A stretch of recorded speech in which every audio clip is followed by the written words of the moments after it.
Chapter 1 Country Living. Give us this day our daily bread, and forgive us our trespasses, as we forgive those who trespass against us, and lead us not into temptation, but deliver us from evil. The Lord's Prayer rings through the church. The choir just finishes its rendition, and the priest, who's seated at the far wall of the sanctuary, stands up to approach the pulpit. Solemnly, he peers into the mass of seated parishioners, before beginning his sermon. His voice echoes loudly as he speaks. Romans 12:17-21, Repay no one evil for evil, but give thought to do what is honorable, in the sight of all. If possible, so far as it depends on you, live peaceably with all. Beloved, never avenge yourselves, but leave it to the wrath of God. Finally, he concludes, For it is written, Vengeance is mine, I will repay, says the Lord. Jack and his wife, a couple in their early 60s, are seated in the front pew. They sit with hands folded. Jack appears particularly attentive, as though hanging on every word. When the service has ended, the priest makes his way to the doorway, to greet the parishioners as they leave. Jack and his wife wait in line. Thank you, Father, your message was truly inspirational. If only we could all live by those words. Thank you, but those are not my words, they are the words of God. I merely pass them on, to those who are willing to receive them and act accordingly. The peace of the Lord be with both of you. Jack sits in the passenger seat of the beat-up '92 Pontiac, being driven by his friend Petey, who is a balding, portly 68-year-old. It is early afternoon, and they drive along a desolate country road, bordered by nothing but woods and farmland. Then, suddenly, flashing red and blue lights illuminate the rearview mirror. "Hey Jack, what's this cop want? He's right on our ass," Petey exclaims nervously. Jack turns in his seat, to look through the rear window. "How the fuck should I know? But you better pull over." They pull over and wait nervously, as the cop car pulls up behind them. A few long seconds pass before the cop exits his car and approaches. They watch as he momentarily stops, eyeing the large box which protrudes from the Pontiac's trunk before he continues toward the driver's window. "How are you gentlemen doing today? What's the problem, officer? What's in the box in your trunk?" Jack stares straight ahead in sweaty silence. After a second or two, he turns to face the cop, struggling to conceal his anxiety. "It's a television. We're taking it up to a friend." "Television? In a box that big?" "It's an old one," Jack interjects. At this, the cop turns and again walks to the rear of the car. He looks over the box once more before returning to address Petey. "Just where exactly are you taking it?" "We're taking it to Larry. Up at Larry's Fishin Hole. It's a couple of miles up the road." Immediately, the cop strikes a less threatening pose and tone and smiles. "Oh, you mean Larry? Fine. Known him for years. I take my kids up there fishing now and then." He pauses, then continues. "Anyway, the reason I stopped you is because you can't have that box hanging out of the trunk like that without a flag on it.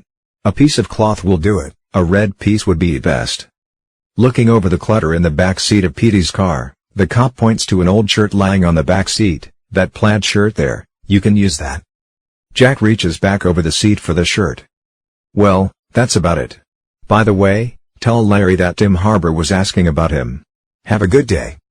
And with that, the cop gets into his car and drives away. Jack expels a sigh of relief. He gets out of the car and proceeds to hang the shirt over the protruding box. When done, he gets back in the car and they start driving. "Man, that was a close one," Jack sighs. "What do you mean?" asks Petey. Jack hesitates for a moment before starting to speak rather unconvincingly. "Well, you don't have the money to pay for a ticket, do you?" "Oh, yeah. I see what you mean," Petey agrees. "Yeah, that was sure a close one." They drive for several more minutes before a sign appears in the distance. "Sorry.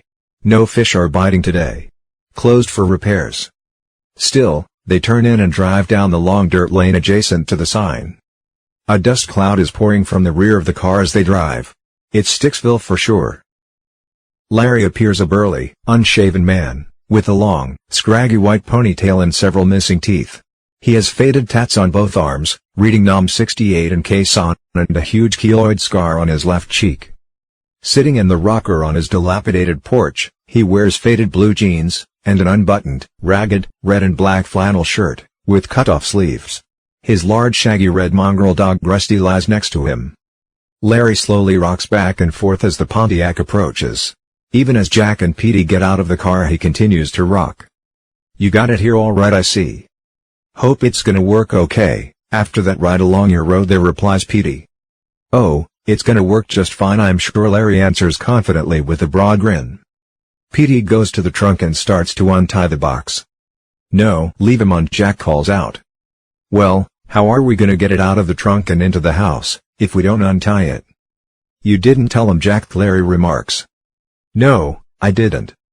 Guess you'll want to make it a surprise," Larry says, with a laugh. Jack is silent for a moment. Then, he turns to Petey, who stands perplexed, still holding onto the cord which secures the box. "Listen, Petey, there's no TV in there. Come over here and sit down for a minute." Jack motions toward the porch. As they sit, he proceeds to explain and Petey listens silently in a trance-like state. When Jack finishes, Petey exclaims, in astonishment, "You gotta be shitting me. I couldn't tell you because I thought maybe you wouldn't bring me up here if I did." "I probably wouldn't have," replies Petey. "But, guess what, it's too late now, isn't it? So, what happens next?" "Well, we're gonna get rid of that TV now, once and for all. If you want to come along and help out, that's okay, but if you'd rather just stay here and wait, that's okay too. Let me tell ya though, it ain't gonna be pretty," Larry warns him. "I'm in too deep now, may as well go along for the whole ride," Petey replies with a sigh. "Let's go." "Petey, we gotta drive down to the pond," says Jack. "No, wait," Larry interrupts, "we can't just throw it in there, we gotta do some preparing first." Jack seems surprised. "What do you mean?" Larry points toward a dirt path, which leads to the rear of the house. "Come on, pull it around the back by the garage, follow me." Giving Jack a quizzical look, Petey gets back into the car. He drives slowly behind Larry and Jack, following them around the house. The garage is an old partially dilapidated building, with hinged doors, which Larry swings open, to reveal walls lined with old car parts, rusty tools, and scrap lumber. In the middle of the unit stands a large machine. "What's that?" exclaims Jack. "Meat grinder, commercial grade," Larry answers proudly. "What do we need it for?" asks Petey, anxiously. He is starting to hope the answer won't be what he is suspecting. "Get the box out of the trunk, I'm gonna show you," Larry says, as a look of realization is also starting to spread across Jack's face. "Holy shit," Larry explains, "you didn't think we were gonna just throw him in the pond in one piece, did ya? I mean, my guys are pretty good at eating stuff, but they're not piranhas. If we don't cut him up it'll take days, if we do, it'll be minutes." Petey backs the car up to the garage and gets out. Walking to the trunk, he starts to untie the box. "Is this thing going to handle it, bones and all?" Jack asks timidly. "You gotta quarter up the legs first, then it'll do 'em just fine," Larry assures him. "How do you know?" "'Cause I done it before. Let me tell you how I got this thing in the first place. I used to have a hunting buddy, Ralph. We always got a couple of deer every season, and sometimes in between seasons too, if you know what I mean. Anyway, Ralph was really into making venison sausage, so he bought this grinder here. Then, about 10 years ago, the price of the liver that I used to feed the fish with went sky high, so what I did was, after we dressed out our deer, I took the guts from him, and ran him through the grinder, made perfect fish food, for free." "But the deer guts didn't have bones in them, did they?" "No, but I used to run the feet and the leftover bones through too, and they went in just fine." "You said it was your buddy Ralph's machine. How come you got it?" "Ralph hasn't hunted in 5 years now. He can't no more." "How so?" asked Jack. "It seems that poor Ralph was using the grinder, and he got his hand caught. It took off all his fingers, including his trigger one. After that happened, he didn't want no part of this machine, so I got it." Petey has untied the box, and they wrestle it from the trunk to the ground, before dragging it into the garage, where Jack untapes it. Then, he opens the box and rolls out the plastic bag containing the body. Larry takes a sheet of plywood which was standing against the wall, and lays it on the garage floor, in front of the grinder. They roll the bag next to it. Jack draws a pocket knife, which he uses to slit the plastic bag open. As the body is exposed, Petey flinches at the sight of it. There he is, just as pristine as the day Jack packaged him up. On seeing the corpse, Larry spontaneously blurts out a grisly compliment to Jack. "Don't smell bad at all, considering it's been a bunch of days now. You done a real good job, I don't think an undertaker could have done as good as you did. Jesus Christ, Petey suddenly exclaims. That's one of the guys that forced me down to the bank that day, one of those fireman gang guys. As a matter of fact, he looks like the boss man. Well, he won't be doing any more collecting from you now, that's for sure, remarks Larry, as they heave the body onto the plywood. Larry goes to the rear of the garage, returning moments later with a yellow rain slicker, a shower cap, an old scuba mask, and a small electric chainsaw. He points to the body. Strip him down and stand back. Did you ever do this before? Petey asks nervously. To a human being, I mean. Can't say as I have, Larry answers calmly. Then, he looks up at Petey, and smiles. You know what they say though, the first time is always the best. As Jack strips the body, Larry puts on the slicker, mask, and cap. Then, he starts up the chainsaw, with which he proceeds to dismember the body. After removing one of the arms, he points out a pile of plastic leaf bags, calling out to Jack, grab one of those bags over there, put it under the machine, and run this through. At this, Larry holds up the arm, for Jack to take. Jack swallows hard and hesitates. Then, he slowly reaches out for the severed arm. Come on man, snaps Larry. You didn't think this was all on me, did ya? Timidly, Jack starts the grinder and follows Larry's commands. A loud crunching noise resounds from the machine, as it struggles to consume the arm. Within minutes, the limb has been pulped and spewed into the bag Jack holds beneath it. A long hour passes before Larry and Jack have finally finished grinding the body to mincemeat, all of which now fills the plastic bags. Larry leans the blood-covered plywood sheet against the garage door, along with the slicker, cap, and mask lying next to it, and washes everything down with a hose. Petey meanwhile, has just finished vomiting at the side of the garage. Larry grins, and says to him, now, that wasn't so bad, was it? Petey replies, with vomit still dripping from his chin, not so bad? It was fucking awful. Ignoring him, Larry points out a wheelbarrow and shovel, leaning against the side of the garage. Tie the bag up so he doesn't spill out on the way down.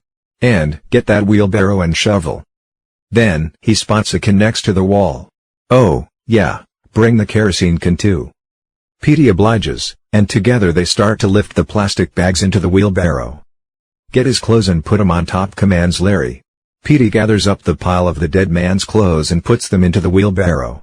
He sees that Larry is still grinning. Okay, Larry instructs, let's get down there. It's already past their lunch time. He wheels the barrow to the fish pond, as Jack and Petey follow. Once there, he cuts the first bag open, revealing the red pulpy mass it contains, and, grabbing the shovel from Petey, dumps a shovelful into the pond. They watch the bright red pools appear in the water as the mush splashes into the pond, then, within seconds, the color dissipates, as the fish swarm. As Larry works, they voraciously devour every shovelful in an instant. Finally, Larry shovels the last of the body's remains into the pond. He then washes what remains from the bag, with the help of his garden hose. He then points to an old rusty fire barrel. Throw his clothes in that barrel over there, we're gonna burn them, we don't want any trace of him left, not so much as a fart. Jack tosses the pile of clothes into the barrel, and Larry pours kerosene on them and sets them ablaze. The three men stand in silence, watching, as the flames leap from the barrel. After a while Jack asks, do you think that we'll get rid of everything for sure? No worryin'. If anything got spilled, the rats will take care of it pronto, Larry assures him.